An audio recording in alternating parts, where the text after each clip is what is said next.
Gemara in Brachos Daf Hey Beis brings down a very interesting event. Rabbi Elazar was sick, and Rabbi Yochanan went to visit him. When Rabbi Yochanan walked in, he saw that it was dark, barely lit, and he came close to Rabbi Elazar. And as he came close to Rabbi Elazar, he saw that Rabbi Elazar was crying. And Rabbi Yochanan said to Rabbi Elazar, "Why are you crying? If it's because you haven't learned as much Torah as you wish, you should know echad amarbe v'echad amamit. As long as you've put in your best effort, as long as you've tried as much as you can, that's all Hashem asks for you. If it's because you don't have sufficient sustenance, not everyone is zochet to shtei shulchanos. If you're a Talmid Chacham, it's not guaranteed that you'll have sustenance in this world. And if it's because you don't have children, this is the bone of my 10th child that died." At which point Rabbi Yochanan pulled out a sudar, a handkerchief, unraveled it, and inside was the bone of his 10th son who died. At which point Rabbi Elazar said, "That's not why I'm crying.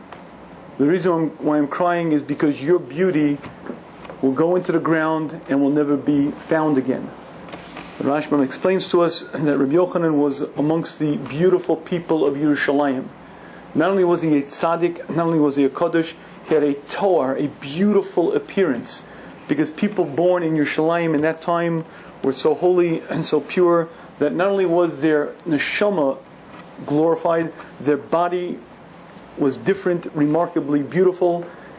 And Rabbi Elazar recognized that this was the end of that generations, and this was to be the end of it. And he said, "That's why I'm crying." At which point Rabbi Yochanan joined him in crying, and they both cried together. After a few moments, Rabbi Yochanan said, "Do you wish to continue this suffering that you're in?" Rabbi Elazar said, "Not them nor their schar. I don't wish for them nor for their reward." At which point Rabbi Yochanan took his hand and cured him. And that's how the Gemara concludes. And let's understand what this Gemara is trying to share with us by asking the obvious question. What was Rabbi Yochanan doing walking around with a bone of his son? He had 10 sons who died, and he used to carry around an etzem, a bone of his last remaining son. Why in the world was he carrying this around? And the Maharsha explains why. Because it was so precious, it was so beloved to Rabbi Yochanan to suffer, that he wanted to carry it around as a memento, as a way of remembering his pain, his sorrow, his suffering. And this Maharsha is quite difficult to understand. Because people go through travails, and people go through difficult times, and halavai, we get to the point of equanimity, of acceptance, of understanding. But how can a man say, "I found those moments so precious, so chaviv, that I didn't want to lose them," and therefore he carried around a memento, a bone of his son? And if the question isn't strong enough yet, Rabbeinu Chananel explains to us how his 10th son died. There was this huge vat that was boiling up, and somehow his son fell in, and his flesh literally was melted off of his skin, and all that remained was this bone. That was all that he had left from his 10th son who died. And again, the Maharsha says, "Given the kol kach chaviv hayol litzta'er," and because it was so beloved to Rabbi Yochanan to suffer, so he carried around. And the question is, how do we understand this? Rabbi Yochanan wasn't a masochist. We can't believe that he was interested in just torturing himself. What was so precious? What was he thinking? And I'd like to see if we can answer this question. And by doing that, I'd like to see if we could better understand why it is that Hashem metes out suffering, why it is that Hashem metes out pain. But before we engage in understanding why Hashem does these things, there's a very important caveat. I believe people make a fundamental mistake about pain and suffering. If you take your fist and smash it into the wall and you have pain, don't go blaming Hashem. "Hashem, why me? Ow, my knuckles, Hashem, why? Why?" You caused the pain. Don't go blaming Hashem when you cause yourself pain. And when the fellow gets divorced and then says, Hashem, why me, and forgets the fact that he was screaming, ranting and raving and couldn't hold his temper back for 2 years as he verbally abused his wife, don't go blaming Hashem for your problems, and don't go blaming Hashem for the pain that you bring upon yourself. That's not what I'm talking about. I'm talking about situations when it's clearly me'es Hashem. You're walking down the street, and not because you did anything careless, but a tree fell and smashed your hand. You weren't negligent. It's clearly from Hashem. In a situation where you get sick, or something happens. I had a menahel when I was in 8th grade, a beautiful man, a beautiful Bal Midos, Talmud Chacham, a Marbitz Torah. He brought a lulav and esrog, and he was putting them into the trunk of his car. He opened the trunk of his car to bend down, put the lulav and esrog in. Another car came from behind, smashed his legs into his own car. He wasn't negligent. He wasn't at fault, but he suffered tremendous, tremendous pain. That's when we have to ask the question. And that's what we need to understand. And the first premise we need to understand is that any time that a Jew feels pain, he should ask the following question: why? Hashem is the meitiv, Hashem is the benefactor, Hashem is kulo tov. Anything that Hashem does is only for the good. Anything that Hashem metes out is only for a person's benefit. So if a Jew feels pain, if he suffers, the first question he should ask is why? Why is this happening to me? And I believe that there are 4 reasons, in general terms, why it is that Hashem will bring suffering to a person. The first is a course correction. There's sometimes when a person's headed in the wrong path. He's headed in the wrong way, and Hashem will bring a certain turn of events. Hashem will bring something about clearly orchestrated to change that person's path. Recently, I visited a young man in Otisville. That's Club Fed over there, minimum security. There are many people in Otisville who belong there, who deserve to be in far worse conditions. But this young man did not deserve to be there. I know the story very well, and it was a classic frame-up. Not only wasn't he guilty, there was no question that he was absolutely unaware, completely pulled into something, and he was not at all responsible. And you could see the orchestrations. You could see clearly how Hashem delivered him to be there. And people change, because when you have a lot of time to think, when you have a lot of time to contemplate, when you're in conditions that are not exactly comfortable, you take a different perspective on life, and you come out a different person. If you ask him now, does he understand the chesed of Hashem? I doubt it. But ask him 5 years from now, 10 years from now, I almost guarantee he'll say the words, it was the greatest thing that happened to me, because I've seen this young man change in the few months he's been there. He's deeper, more philosophical, has a totally different mahalach hachayim, and he will come out a different person.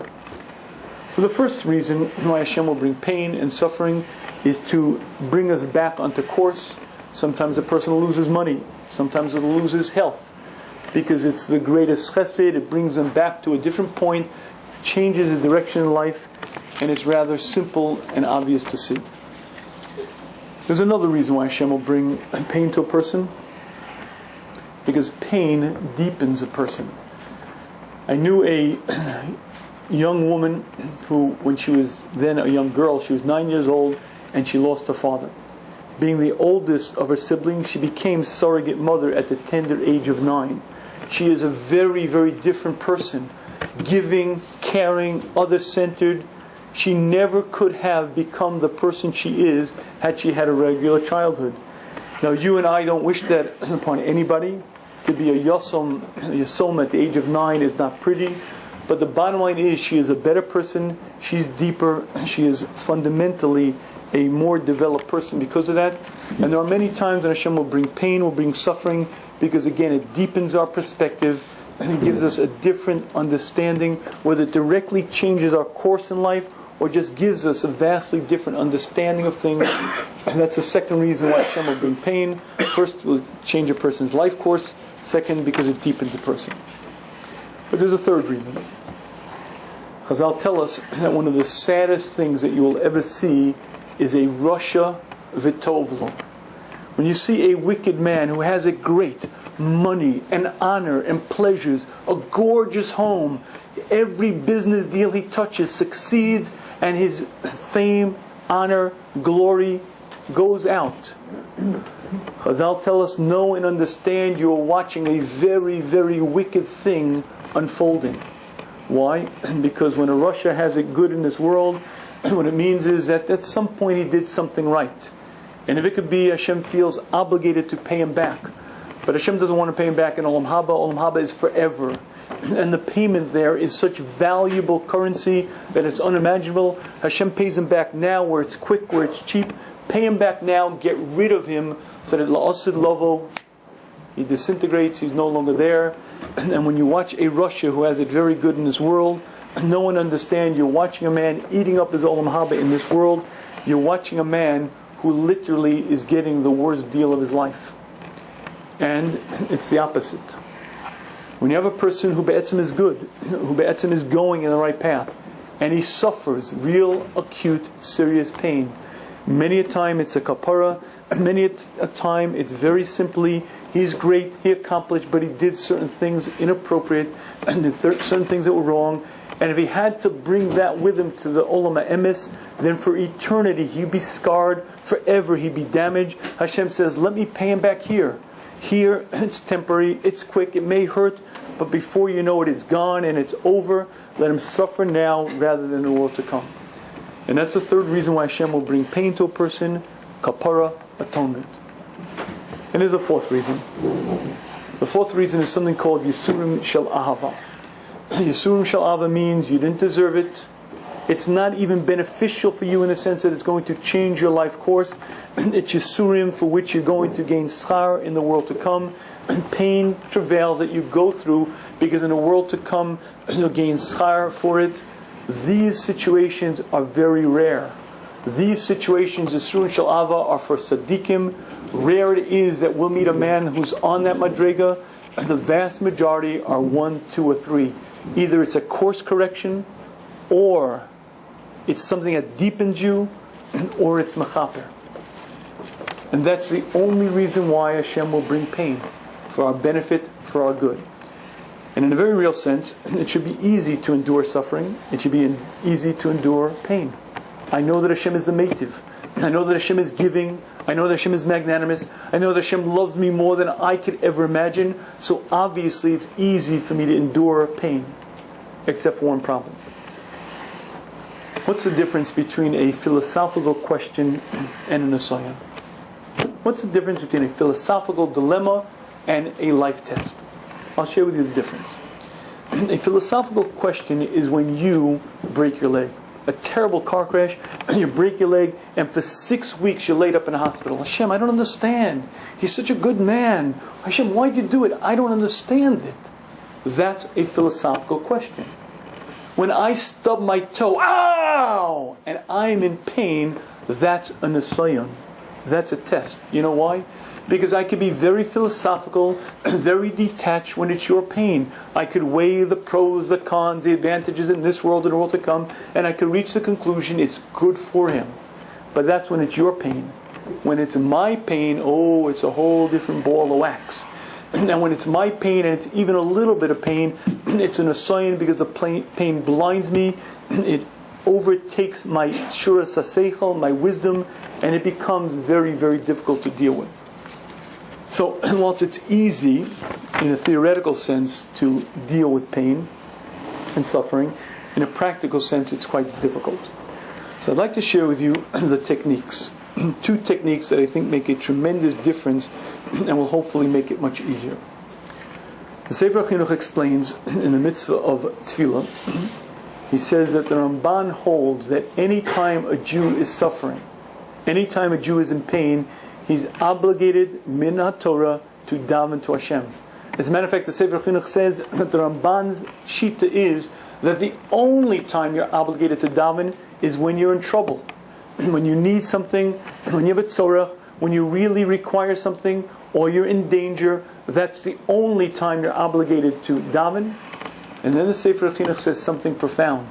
He says, and if a Jew is in such a situation and he doesn't daven, not only is he mevatel mitzvah, so say not only doesn't he fulfill the mitzvah, he's meisir hashkacha so me'elov.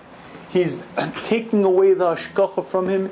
He's denying Hashem's intervention. He's pretending that Hashem is not involved at all in the world. If you're in a rough situation and you don't call out to Hashem for help, you are acting as if Hashem isn't the manig of the world, doesn't run the world, and you're denying hashkacha. Now here's the question. Why is that so obvious? Maybe you don't believe in tefillah. I believe Hashem runs the world. I believe Hashem is active in every part of the world, and that I don't think my tefillahs are worthy. I don't think I'm worthy. I don't think Hashem is going to accept my tefillah. Maybe tefillah doesn't really work. Why does it have to be that if I'm in trouble and I don't daven, I'm denying Hashem's involvement in the world? Would you like to know the answer to this question? If you're climbing up a ladder and you're painting a shelf, and there are people walking by, and suddenly you start slipping and the ladder starts trembling, no matter who it is down there, help, help, grab the ladder, grab the ladder. You don't have to know the guy, you don't have to be a friend of his, you'll call out for help because someone can change it. If I recognize the fact that Hashem is here, if I recognize the fact that Hashem is involved in the runnings of the world, how is it possible that I didn't call out, help Hashem, I need a parnasa, help Hashem, I'm sick, help Hashem, I'm in danger. If you don't call out, you're denying Hashem's involvement in the world. You're not denying the power of tefillah. You're not denying the effect of davening. You're denying Hashem's presence. You're denying Hashem's involvement in the world, because if it were a mere stranger you would call out for help, surely if it were HaKadosh Baruch Hu.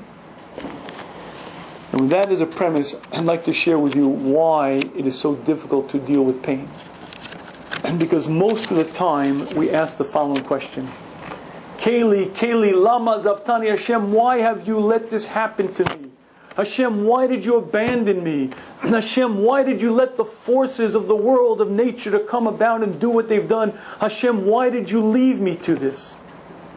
And when you say those words, recognize the fact that those words are kthira.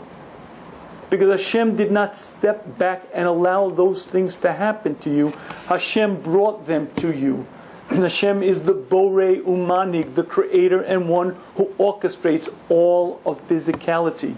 He maintains physicality, and every activity on the planet is guided by Hashem. Hashem did not step back and allow the forces of nature to take over. Not if you're a Jew. Hashem was there bringing them right to your doorstep.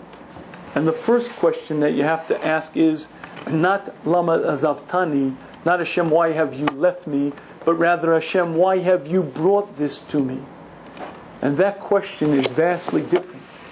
Because once you understand that it's Hashem who brought it to you, and once you understand and you start studying the events and the circumstances, and you see the Yad Hashem, step after step, carefully laid plans to bring this pain to you, and then you ask the second question, the right question, and that is why? And the Gemara in Bracha says that la'olam yefashvesh adam es ma'asav. When a person has pain, when a person is suffering, the first question he has to ask is why? Hashem, why did you bring this to me? And if you look in Rashi and that Gemara, Rashi implies that most of the time you'll understand the reason. It will be obvious. Because if Hashem is bringing that to teach you a lesson, if Hashem is bringing that to straighten your ways, if you couldn't see it, it wouldn't be as effective. If it's to give you a different course in life, if it's to deepen you, if it's a kapara for something you've done, most likely you'll be able to see it, and most likely you'll be able to put the pieces together. And when you have that perspective, when you have that understanding, then you have to do what we human beings have a very difficult time doing. You have to start thinking and thinking. Hashem loves me. Hashem runs the whole world for the good of mankind. Hashem created me not because Hashem owes me anything. There's nothing that I could have done that made me worthy to be created. Before I was in this world, I didn't do anything to be worthy to be created. Hashem created me kulo for chesed, completely to give to me, to share His good with me, and everything that He does is for my good. And when I see the pain, and when I see the delivery, and I see Hashem bring me to that, I have to say the words, it's for my good, it's for my good. And when you start dwelling on this long enough and hard enough, you begin to understand the reason why. You begin to have a vastly different understanding of pain and of suffering. And if a person works on this, he reaches a very high madrega. Would you like to know what madrega a person could reach? I'll give you a mashal. Imagine a young girl, make her 5 or 6 years old. She's holding her mother's hand, and they're walking together to the hospital for her second round of chemotherapy. Now the little girl knows that the drugs that they're going to put into her body makes her very sick. She knows that when she brushes her hair falls out in clumps. And she doesn't understand how this is any good for her. But she takes her mother's hand, knowing full well that this is for her good. Mommy loves me. Mommy knows better than I. And she walks fully confident with her mother, knowing that her mother is doing this for her good.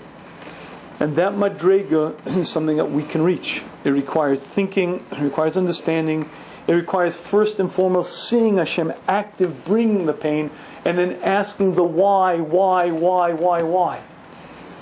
And if we work long enough and hard enough, we could reach that madrega, and we could have a very different vantage point.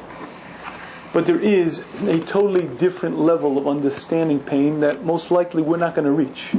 But it is in existence. And to understand that level, let me share with you a mashal. Imagine Moshe, a little boy, he's 5 years old, and Moshe has a very, very wealthy grandfather. Zaidi has got lots and lots of money.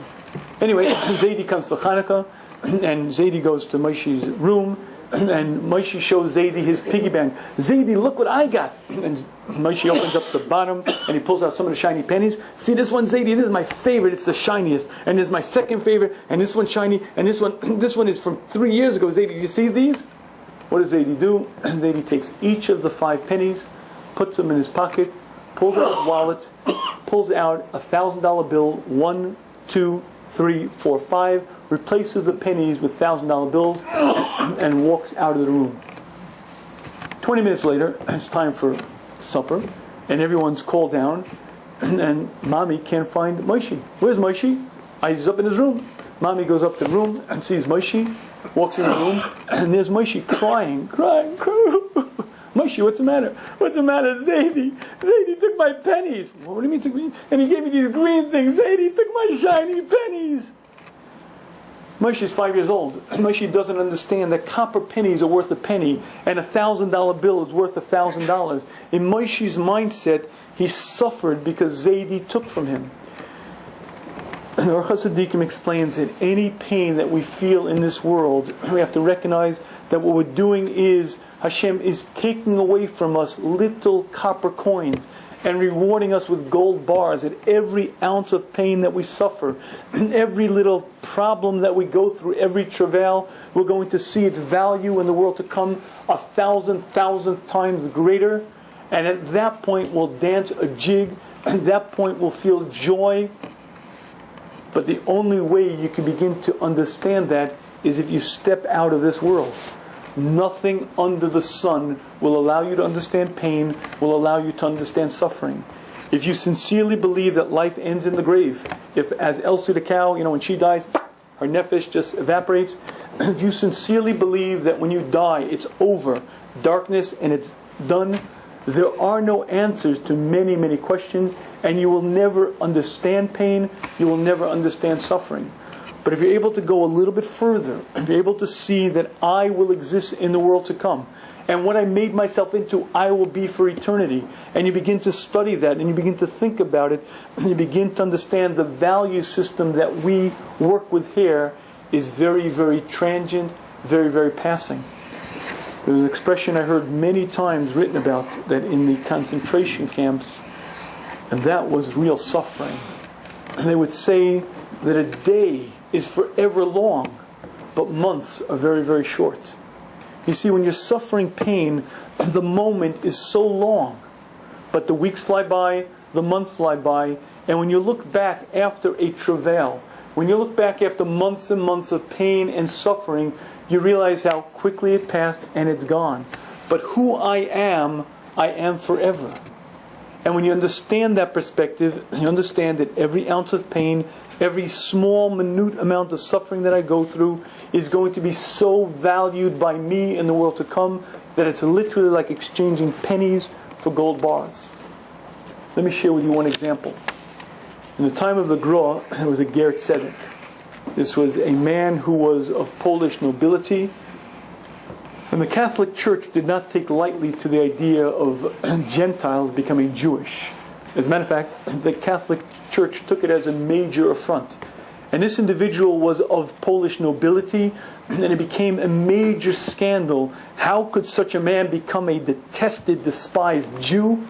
And they began a manhunt. They began a search throughout Poland to find this man. The Vilna Gaon knew about this Ger Tzedek. I don't know if they ever met, but the Vilna Gaon understood that this man was, in fact, a tzaddik. And this Ger Tzedek was caught. He was tortured and tortured. Will he recant? Will he give it up? Torture after torture, day after day, week after week, he would not recant. The Gra sent a message to him that if he wished, the Gra would use the Shema Mefurash and get him out of prison, because the Gra held that that was the madrega that this man was on, and this man refused. If this is what Hashem wants, I'm willing to give up my life. And in fact, he was slated to be burnt at the stake.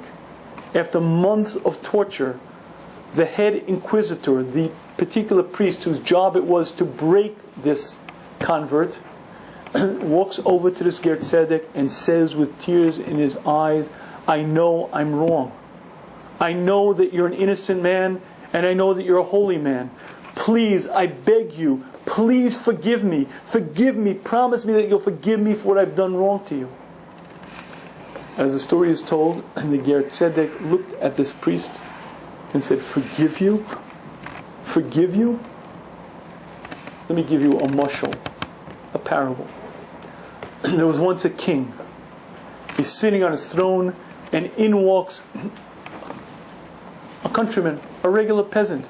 And the man falls on his face in front of the king. Please, your majesty, forgive me for what I've done, forgive me for what I've wrong. Stand up, who are you, what are you? Your majesty, don't you remember? No. Don't you remember we were boys, we used to play together? Oh, yeah, we used to play together. And your majesty, don't you remember many a time I'd throw you on the ground, many a time I'd wrestle you to the ground and I'd beat you? Your majesty, forgive me. The king looks down at the citizen and says, forgive you, we were kids playing, that's normal. There's nothing to forgive you, there's no hate. Says the Ger Tzedek to the priest, when I leave this world, all of these things are child's play. They're so insignificant, so trivial. There's nothing for you to ask forgiveness for. There's nothing that I have to be mochel. And he was burnt at the stake. Would you like to understand Pshat in Rabbi Yochanan? Rabbi Yochanan reached a level of transcendence. He no longer was bound by the physical world. He no longer interpreted things with the coinage, with the currency of the world. He was a Ben Olam Haba, and he saw this world as but the stage, but the life setting that allows him to grow. And he recognized that for eternity, forever, he would be what he shaped himself into. He saw himself in Olam Haba, and he recognized that everything in this world, money, glory, honor, are but stage settings, props on the stage to be used. And because of that, he was able to recognize, Hashem brought me this pain. Hashem took away this son and this son. But Hashem is kulo tov. Hashem is all good. Why would Hashem want me to suffer? Why would Hashem bring this to me? It must be for my benefit. Wow, the reward that's awaiting for me. Wow, look what's coming. And because of that, Rabbi Yochanan said the words, these are chaviv. These are precious. Explains the Marshal, he carried that bone around because kol kach haya chaviv lo litztayr. He so valued the pain that he went through because the man transcended physical conditions. He saw himself as a ben olam haba. And while it's true that we will probably never get there, it's eye-opening and inspiring to see a man who so clearly cuts through the darkness. We live in such a physical world of blackness, of darkness. We take this world so seriously. My conditions here, my pleasures, my name, my reputation. if I could ever get it straight, that in a heartbeat, when I leave this earth, all of it is nothing. They don't ask me how much money I had. They don't ask me how much glory and honor I had. They don't ask me how thick the carpeting in my living room was. You drove a 6-year-old car? Weren't you embarrassed? Said the malachim to me as they escort me into Hashem's presence. I don't think so. But everything that we put stock in here, and everything that we value here, in a moment of clarity, dissolves and becomes irrelevant. And quite the opposite. Everything that we didn't consider chashuv here, whether it be learning, whether it be chesed, whether it be looking out for another Jew's good, or whether it be painful situations that Hashem brought me to. In that moment of clarity, when the body's put in the grave, I separate and I see the extraordinary value. I see that it literally was copper coins, a little bit of pain, my arm, my leg. It was nothing, trivial things. And now for eternity, my olam haba is greater, is better. In that moment, there's joy, there's simcha, and a tremendous sense of happiness. It's important for us to understand it. It's important for us to relate to people like Rabbi Yochanan, who transcended, who literally could look at pain as what it is, a tool, a prop to allow me to become closer to my Creator. And halavai, we get to the level where we trust Hashem enough to see Hashem there, see Hashem bring the pain, and know while I may not understand it, Hashem does, and that level of trust is enough. And again, I think this is an important concept to think about, an important concept to dwell upon. And I think, interesting enough, it's also very nogea. And I'll explain to you why. For many years now, I've said, half seriously, that I'm jealous of alcoholics. I'm at least half seriously jealous of a good, real alcoholic. I'll explain to you why. I've read through Alcoholics Anonymous, the big book, a number of times already. And the thing that stands out most is line after line, person after person who says, I knew that the next drink probably would kill me, and I couldn't not take the next drink. They had hit bottom. They recognized that their life was totally unmanageable. One more drink and they'd get so drunk and not be able to stop, they probably would die, and they couldn't not take the next drink. And what is the salvation? The first step of Alcoholics Anonymous is to recognize that I cannot do it. It is beyond me. I cannot win this. And then you come to recognition that I have to trust in what they call my higher power. You put your trust in Hashem. And you turn to Hashem and you say the words, Hashem, I cannot do it. It is beyond me. I can't. I can only rely on you, and I trust in you. Please do for me that which I cannot do for myself. And when you read story after story and buy it, you buy it on Amazon for $1.50 used, buy that thick Alcoholics Anonymous book, and you'll see real emunah. People really trusting in Hashem. And why do I say I'm half jealous? After all, we're maminim, we trust in Hashem. I daven, right? Would you like to know what my davening, and probably a lot of our davening is really like? I'll give you a mushal. Imagine there's a guy who has a very important appointment in Manhattan. He's a trial lawyer. This is a major client, and the appointment is for 2:30. He leaves his house early, make sure he's there, and he gets stuck in traffic on the GW, and it doesn't move, and he's starting to sweat. It's getting later and later. Oh my goodness, a major client. If I lose this client, a bit later and later. And he finally gets over to GW, and he gets into Midtown, and he looks at his watch, and it's 2:25. Oh my goodness, I'm cooked. He races as quick as he can to the building, sees a garage there, and sees the word full. Oh my goodness. Runs to the next garage. Full. He circles around the block. Full. There's not a spot to be had. It's Midtown. He's sweating. It's now 2:30. Oh my goodness. Hashem, help. Please, if I lose this client, I'm toast. Hashem, please, I promise I'll learn. I'll learn an hour a week. Please, Hashem. He circles around the block another time. It's 2:35. 2:40. Hashem, I promise an hour a day. I'll learn that for you. Hashem, please. As he says those words, a beam of light shines right on the spot. And he sees there's no car there. Oh my goodness, I've been around this block 4 times. There was a car there, I know, and there's no car there. Oh my goodness. He turns his eyes up to Hashem and says, Hashem, deal's off. I don't need your help. I found it myself. Thank you. And pulls him to the spot. I hate to admit this, but there's many a time when I recognize that I need help. And I daven, Hashem, I need help with parnos, I need help with shalom bayis, I got a problem with my kids. Hashem, Hashem, please help. And a funny thing happens. I feel a little bit of desperation, I feel a little bit of dependency, and then suddenly I get a job.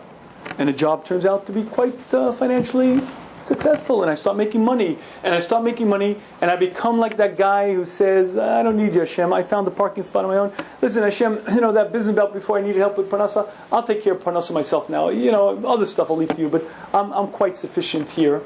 And if you think I'm kidding, just pay attention to the way we daven. Halavai, we wake up and recognize that we need Hashem, but that's a very quick and passing sense of dependence. Because no sooner do we get cured from our problems, our illness, our issues, than we feel the sense of security of, listen, Hashem, I don't really need you. I mean, it was nice of you, but I'm okay now, thank you anyway, and the deal's off. But you see, when you're an alcoholic, you can't make that mistake. Because you've fallen and you've fallen time after time, month after month for years, and you recognize that you hit bottom. And when you actually call out to Hashem, it's with a real desperation. It's with a real crying out, Hashem, I can't do it. Hashem, it's up to you. And when you really relinquish control and you fully put your faith in Hashem, that's real, it's powerful, it's life-changing. But you see, what it requires is understanding that Hashem is really present. It requires understanding that Hashem is really here.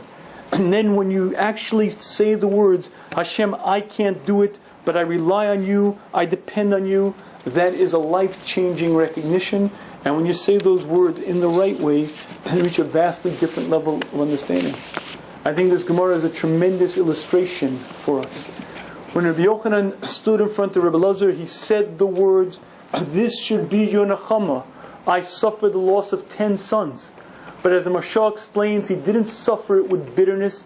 He didn't say, well, I guess Hashem must have had some plan. I don't know what it is, but whatever. Drat, I guess Gamzu Latova. He so enjoyed the pain. He so valued the pain that he literally carried around the bone of his son as a memento. Look at the love Hashem has for me. Look at the tremendous outpouring that Hashem has of concern for me, and yet Hashem has brought this to me. This must be the most beautiful, precious thing in the world. And you know why Rabbi Yochanan was able to feel that? Because he saw Hashem present, and he understood the midos of Hashem. Hashem is the meitiv. Hashem is a giving, loving, kindly God who only wants what's for our best. And when a Jew suffers, the very first question he has to ask is why? What's pshat? And there will be 4 reasons. It's either a course correction. Maybe I'm headed in the wrong path. But Hashem, the money was great, and I was wealthy, and I was given tzedakah, hand over fist, right? Isn't it true? My name was on that building, and on that building, and in this Sefer Torah. My name was all over town for giving tzedakah, right? Yeah, but you were Baal Gaiva. And you were destroying yourself. And a little bit more, and you would have been divorced, and your kids would have hated you, and every person on the planet would have looked at you as a bombastic fool. And sometimes it is that Hashem removes situations from us because a course correction, it puts us in a different path, in a different way. There's sometimes that Hashem will bring pain. Why? Because it deepens us, gives us a different perspective. We tend to get very caught up in the here and now. We tend to become very frivolous, very involved in all the busyness of life. But it's rare that we actually think and understand. And when you have pain, when you have troubles, when you have worries, you start thinking, you become a deeper person. There's also a concept of kapara, that it's payback. But all 3 of these, Rashi explains, you can see. Study the pain, see Hashem right there, and ask why. Most likely you'll understand the why. If it's a kapara, most likely you'll see it. If it's a course correction, you'll understand it. But you have to be honest. But the only way a Jew can deal with pain is not to make the mistakes that we normally make. Hashem didn't allow it to happen. Hashem didn't sit back and let the forces of nature take over. Hashem brought this to me. Hashem is bringing me to this. And Hashem is constantly putting me in this situation. And that's when I have to recognize and understand that Hashem is not evil. Hashem is not chas v'shalom bad. Hashem is doing it for my good. And that's when I have to begin thinking, asking the why, reaching a higher level. And if I reach a level like a Rabbi Yochanan, I reach a level of transcendence, I reach a level of a Ger Tzedek who understands that everything Hashem does is for the good, and I reach a level of loving Hashem, and the pain not only helps me love Hashem to a greater extent.